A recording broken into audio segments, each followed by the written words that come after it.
BRS party Mahbubnagar के दफ्तर वाक़ न्यू टाउन में पार्लियामेंट इंतखाबात के ज़िम्मन में अक़लियतों का एक खुसूसी इजलास मुनक़्क़िद हुआ, जिसमें डॉक्टर वी श्रीनिवास गौड़, साबिक़ वज़ीर मन्ने श्रीनिवास रेड्डी, उम्मीदवार बीआरएस हल्क़े पार्लियामेंट महबूबनगर अब्दुर्रहमान मुज़म्मिल, सदर-नशीं ज़राई मार्केट कमेटी ने बहैसियत मेहमान खुसूसी शिरकत की। इस मौके पर जनाब अब्दुर्रहमान ने अपनी मुखातिबत में कहा कि कांग्रेस का यह समझना कि मुसलमान कांग्रेस को एक तरफा वोट देंगे एक गलत फहमी के मुज़दाक़ है। इन्होंने कहा कि मुस्लिम राय दहिंदों का एक बड़ा हल्का बीआरएस पार्टी के साथ है। इन्होंने मजीद क्या कहा, आइए डालते हैं इन पर एक नज़र। स्टेज पे बैठे आज के chief guest doctor V Srinivas Goud साहब और हमारे एमपी कैंडिडेट मन्ने श्रीनिवास रेड्डी साहब, और स्टेज पे बैठे हमारे town president, minority town president Mohsin साहब, इमरान साहब, कदीर भाई, नईम भाई, अहमद भाई, प्रभाकर नाथ, शकील, और सामने भी बैठे जो भी मेरे पूरे लोग हैं, और हाफिज इंद्री साहब और चंचले के साहब और मोहसिन खान साहब और मकबूल साहब और सब सारे, और सामने भी बैठे। आज सिर्फ बिल्कुल शॉर्ट नोटिस पे ओनली मेन लोगों को बुलाया गया था, इसीलिए इतने लोग आए।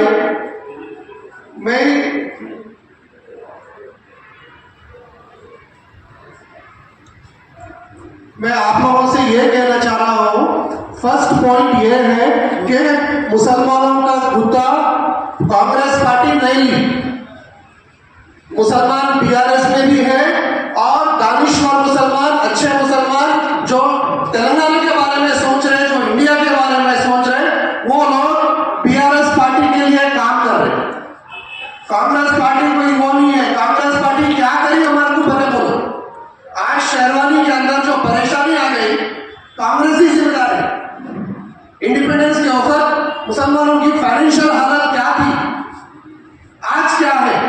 2004 में जब यूपीए गवर्नमेंट बनी तो सच्चर कमेटी की रिपोर्ट डाले, डॉक्टर जस्टिस सच्चर को कमीशन डाले और बनाए, तो वहां पर जस्टिस सच्चर जो रिपोर्ट दी है, ये दी है कि मुसलमानों की हालत दलितों से बदतर है।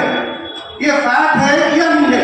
आप लोगों को सबको मालूम है, मालूम है ना। मैं ये इसीलिए बोल रहा हूँ कि ग्रुप डिस्कशन हुआ, महिलाओं में डिस्कशन हुआ, बड़े लोगों के पास डिस्कशन हुआ, कहीं भी डिस्कशन हुआ, तो कांग्रेस के बारे में बोलना, यही बोलना कि हमारी परेशानी की जो जिम्मेदार है कांग्रेस ही है, कुछ नहीं करी कांग्रेस। एक छोटा एग्जाम्पल बोलता हूँ मैं, 2014 तेलंगाना आने से पहले पूरे आंध्र प्रदेश में कितने माइनॉरिटी हॉस्टल्स थे? बोलो, आप लोग बोलो, किसी को मालूम कितने हॉस्टल्स थे? 12, ओनली 12 माइनॉरिटी रेजिडेंशियल हॉस्टल्स थे। तेलंगाना आने के बाद, केसीआर साहब आने के बाद, एक सेक्युलर गवर्नमेंट आने के बाद, यहाँ पर मुसलमानों को कुछ करना, यहाँ के लोगों को कुछ करना, तो एजुकेशन देना, इनको इन लोगों को एजुकेशन देना बोल के आज तेलंगाना में डिग्रीज के कितने रेजिडेंशियल स्कूल्स हैं? आप लोग बोलो। 204 स्कूल्स, रेजिडेंशियल स्कूल्स पूरे तेलंगाना में है।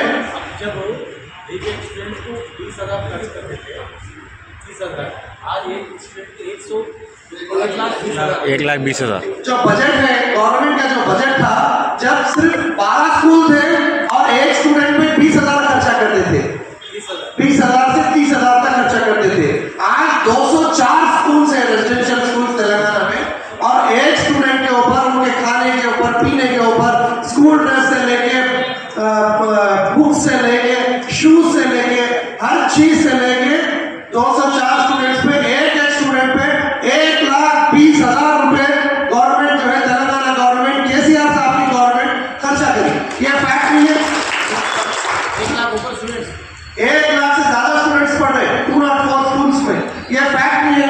हमारे मुसलमानों को महीने में जाने में, हमारे को महीने में फिरने में, हमारे लोगों में बात करने में क्या शर्म की बात है? कांग्रेस पार्टी को काउंटर करने में क्या प्रॉब्लम हो रहा? कांग्रेस पार्टी कुछ नहीं करी। आज जो बीजेपी पार्टी, या सिर्फ अपने लोगों है, मुझे मैं थोड़ी बात बोलना चाह रहा हूँ। आज जो इशू पे बीजेपी पार्टी वोट पूछ रही, 1992 में किसकी गवर्नमेंट थी? कौन जिम्मेदार है? बोलो, सोचो, कौन जिम्मेदार थी? 1992 का जो इशू हुआ, कौन जिम्मेदार थी? कांग्रेस पार्टी जिम्मेदार थी। कांग्रेस पार्टी की गवर्नमेंट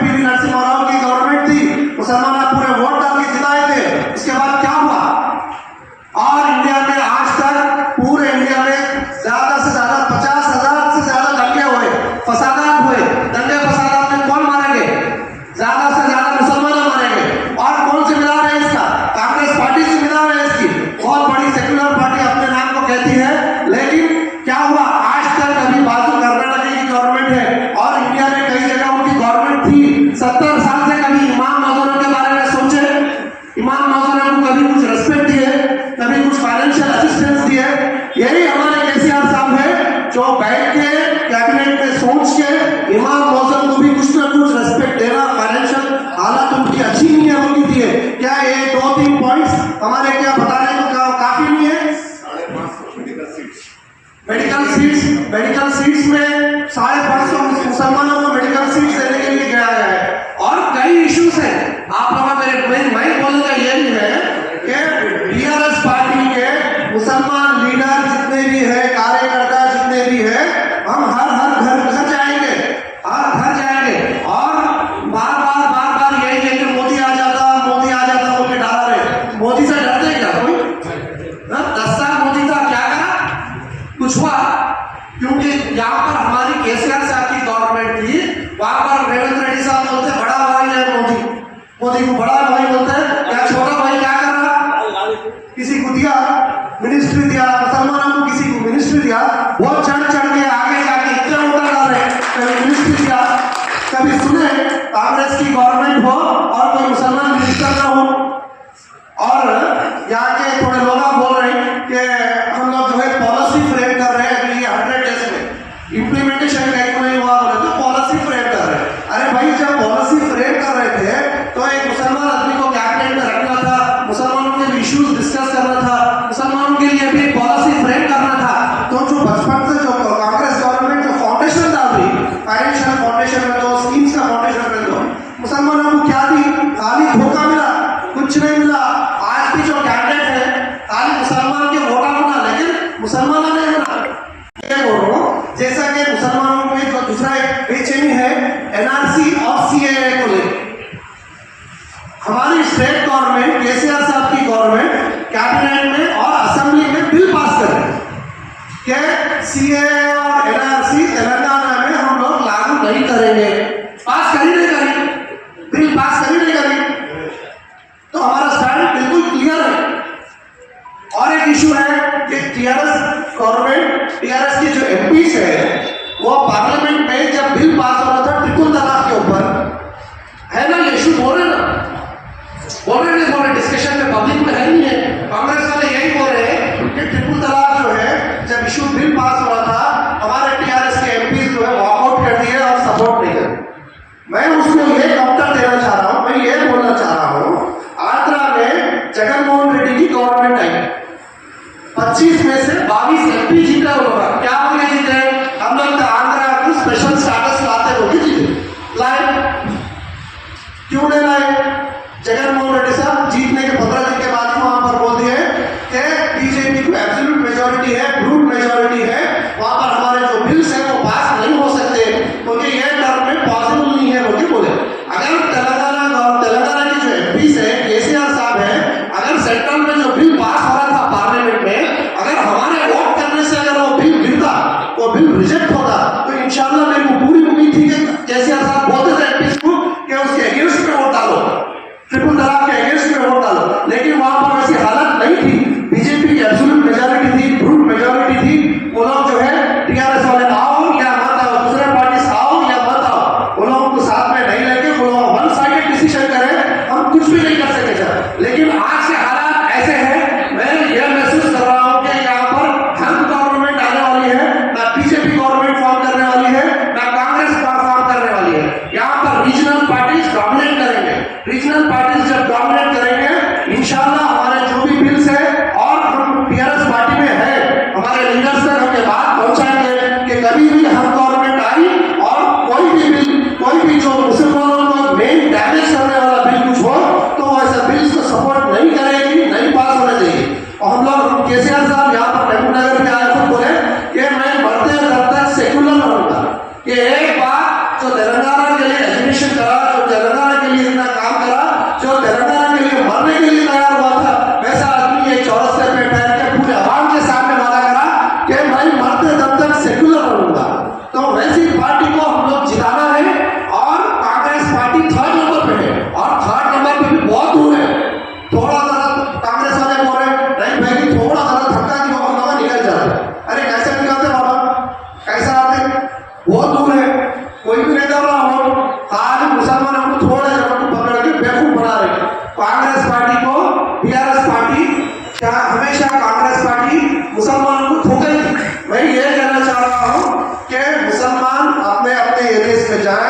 ठंडे दिमाग से सोचे मैं जो भी बोला, और मैं 100% कॉन्फिडेंटली बोल रहा हूँ कि बीआरएस पार्टी यहाँ पर जीतने वाली है। जब बीआरएस पार्टी जीतेगी, एमपी साहब जीतेंगे, यहाँ पर साथ के साथ एमएलए कांग्रेस के हैं, हमारे पास एक एमपी रहेगा जिसको हम लेकर लड़ेंगे। अगर कोई मुसलमानों का भी इशू होगा तो एमपी साहब के पास जाएंगे, बैठेंगे और उनका सपोर्ट देंगे, और एक सिटिंग एमपी को लेकर हम जो है जो भी काम करना है इंशाल्लाह पूरे कैडर को करेंगे। नेक्स्ट मैं लोकल में इश्यूज ये बोलना चाह रहा हूँ, यहाँ पर जितने भी जने आए, बहुत सारे जने अपने अपने एरियाज में काउंसलर एस्पिरेंट्स हैं। लोकल बॉडी का इलेक्शन आता तो काउंसलर्स के लिए, उसके लिए, इसके लिए आप लोग एस्पिरेंट्स हैं। पार्टी जो है एमपी इलेक्शन में जो भी अच्छा काम करेंगे, जो भी एरिया से ज्यादा वोट आएंगे, जो भी एरिया से जो भी अपनी जिम्मेदारी लेके यहाँ पर चैलेंज लेके कांग्रेस पार्टी से ज्यादा लीड देगा, मेजॉरिटी देगा कार को, तो आने वाले दिनों में मैं और हमारे सारे सीनियर लीडर सब मिलकर एमएलए साहब से लड़ेंगे। लड़के आप लोगों को टिकट दिलाएंगे, आप लोगों के लिए कैंपेनिंग करेंगे, जैसा आज आप पार्टी के लिए आए और एमपी साहब के लिए कर रहे हैं, एमपी साहब के लिए कर रहे हैं, तो पार्टी मजबूत हो रही। हम भी आप लोगों के लिए आएंगे, आप लोगों के लिए कैंपेनिंग करेंगे, और विटामिन ए की बात वो टाइम में भी कुछ करेंगे, आप लोगों के साथ रहेंगे, और गली गली फिर के आप सबको जो भी एस्पिरेंट्स है, जो पार्टी के लोग हैं, वो पार्टी जिसको जिसको टिकट दी, हम वो पार्टी के कैंडिडेट को जिताएंगे, हम पूरी गली गली फिरेंगे। और एक बात, कोई किसी से डरने की जरूरत नहीं है, ऑपोजिशन में है बोले डरने की जरूरत नहीं है। लीडर की काबिलियत, लीडर की खूबसूरत, लीडर का जो लीडर पर है सब उभरता ऑपोजिशन में, तो आप ऑपोजिशन के लिए तैयार रहिए। 10 साल रूलिंग में थे, आज ऑपोजिशन भी करेंगे और अच्छा ऑपोजिशन करेंगे। कौम के भी कुछ इश्यूज है तो उठाएंगे, बराबर उठाएंगे। अभी क्या है, थोड़े दिन से नई गवर्नमेंट है, मतलब कुछ बात नहीं करें क्योंकि उनको टाइम देना, कुछ भी बोले तो ये बोलते 10 साल तुम लोग थे ना भाई, अभी थोड़ा हमारे को टाइम दो, तो अभी थोड़ा टाइम दिए, अब बहुत टाइम हो गया, 100 डेज हो गया। अब अपन लोग जो है जो भी इश्यूज है भाइयों में, एरिया में, स्टेट लेवल पे, नेशनल लेवल पे जो भी इश्यूज है बात करेंगे, उठाएंगे और काम करेंगे। आपसे हम सब मिलकर काम करेंगे, और कोई पुलिस स्टेशन से डरने की जरूरत नहीं है, कोई पुलिस वालों से डरने की जरूरत नहीं है, और कोई डरने की जरूरत नहीं है। किसी को भी कुछ भी प्रॉब्लम आया तो पार्टी साथ में रहेगी। हम एमएलए साहब श्रीनिवास गौड़ साहब को लेंगे, एमपी साहब को लेंगे, सब जने मिलकर काम करेंगे और हमारी पार्टी मजबूत रहेगी।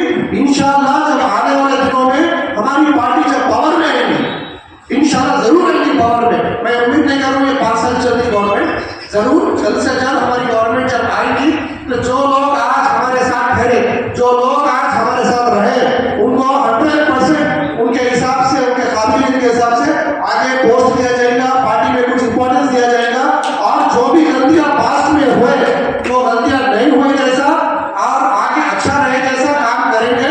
और अभी भी कांग्रेस पार्टी को जो अपने काउंसलर्स चले गए, जो पुराने जो काउंसलर्स चले गए, वो लोगों से बहुत परेशान है। वो लोग जो कांग्रेस के पुराने एमएलए को काम कर रहे थे, वहां पर भी बहुत डिस्टर्बेंस है, लिहाजा उनको भी अच्छा गिफ्ट मिला अपने तरफ से, पर डरने की बात नहीं है। आप लोग सब काम करिए, मैं एक ही बोलना चाह रहा हूँ, कॉन्फिडेंट रहिए। महीने में